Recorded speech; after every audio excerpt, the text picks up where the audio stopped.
Hey chums!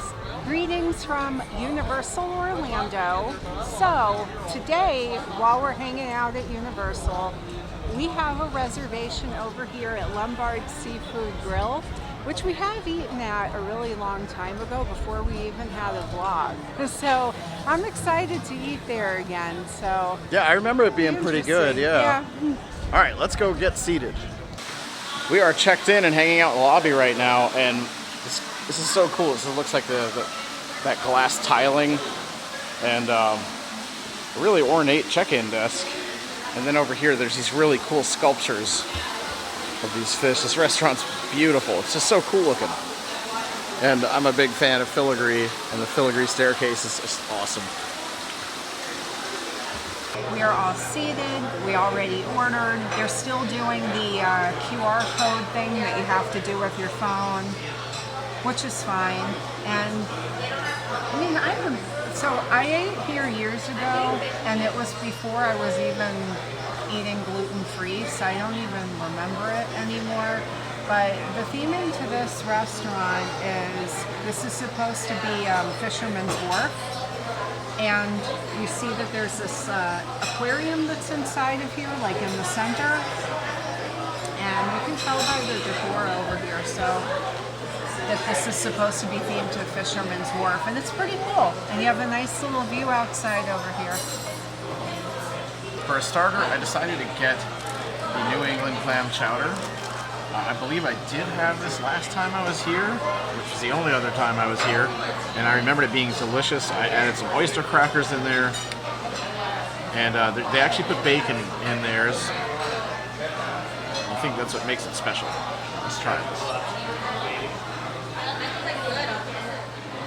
That is really good. The bacon definitely adds a nice flavor to what is already a really good soup. And I like the kind of oyster crackers that they're using here, little tiny crunchy ones. This is really good. It's nice and creamy. It's not, the texture is really good. It's not watery or anything.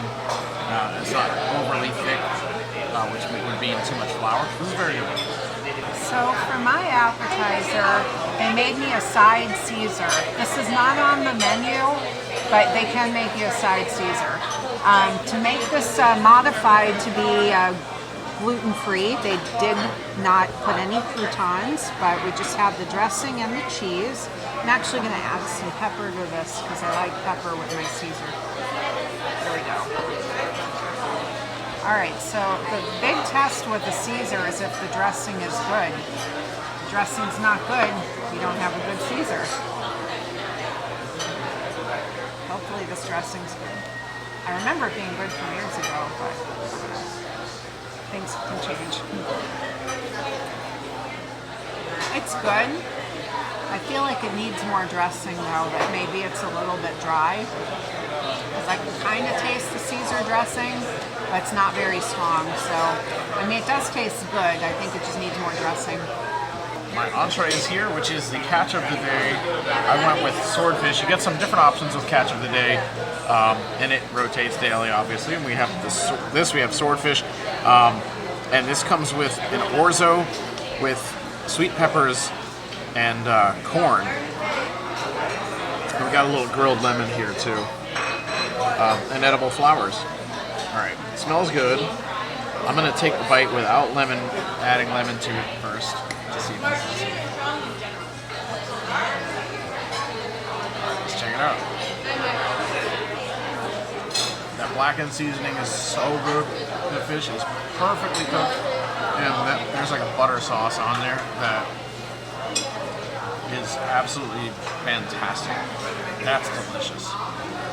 Wow, like super, super impressive. I don't remember what I got here as an entree last time, but it should have been this. This is great. All right, let's move on to the orzo. Orzo needs a little bit of salt. The texture's pretty good. Those peppers are nice. That sweet pepper. A little bit of salt, and that's good to go. But I am very happy.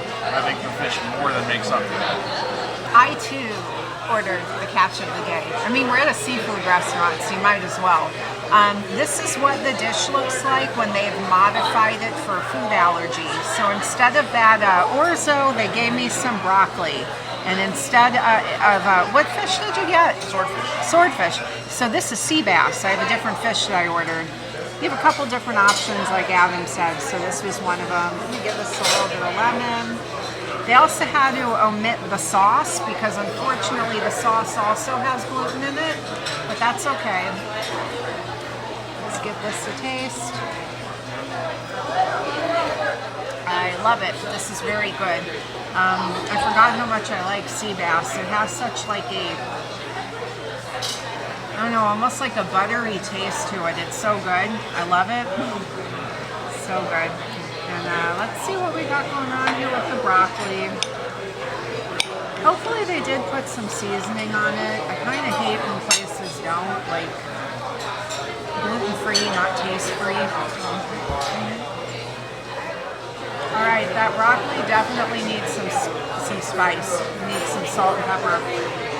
It has a great char on it, but it doesn't taste like they put any seasoning on it, so I'm gonna give this some salt and pepper. But the cook on it's very good.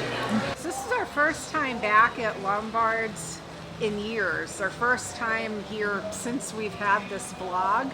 Last time that we ate here, I was not yet gluten-free. I remember I loved the Caesar salad here with the croutons and everything. So this time I got it without the croutons. I thought the salad was really good. I think it needed more dressing.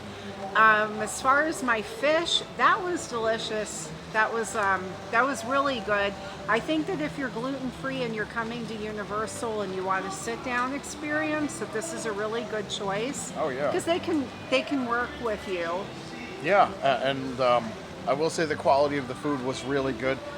Like I said, the orzo that I had was very tasty once I added a little bit of salt, but that fish was epic, and I think that made up for the lack of flavor in the orzo. But it was you know what was funny? So there's a few of these little red peppers in my orzo, and it was like a burst of sweet flavor with a little bit of spice. I feel like it probably could have used a little more of that, because by the time I started getting through it, I had a few of those left, and they were all hitting me at once. Like, man, the whole thing should be flavored with this. But it was very tasty, though. I think the fish was the star of the show, though. I was going to say, I don't know what it is with theme park restaurants, with seafood restaurants and theme parks. We had the same problem over at Sharks Underwater at SeaWorld with the under-seasoning of the food. The food was cooked awesome, but it was under-seasoned. But kind of the same thing over here, but a little salt fixed that right up. I would definitely eat here again. I think it's a good choice. The only thing was, I did look at the dessert menu, and unfortunately I didn't see any gluten-free desserts, and our server brought over the check without asking us. I never got a chance to even ask, and at that point Adam was like, that's okay, we have plenty of places to get dessert throughout If we want Universal. fudge, it's here. If we want ice cream, it's here. If we want anything we want is here. So I think we're just gonna go snag dessert somewhere else. It's raining just a little bit right now. Maybe I should be stopping within the next hour, and then... And I didn't bring my umbrellas, which I usually do bring. That's all right. It's just a light drizzle. And then I think maybe we'll hop over to Islands for some Velocicoaster. All right, chums. We're going to call it a day with you guys, and we're going to continue ours. Be sure to subscribe to this channel right this second if you've not done so already. Smack that like button. Hit that bell icon to receive all notifications every single time we upload a new video. And until next time, we will see you guys at the parks.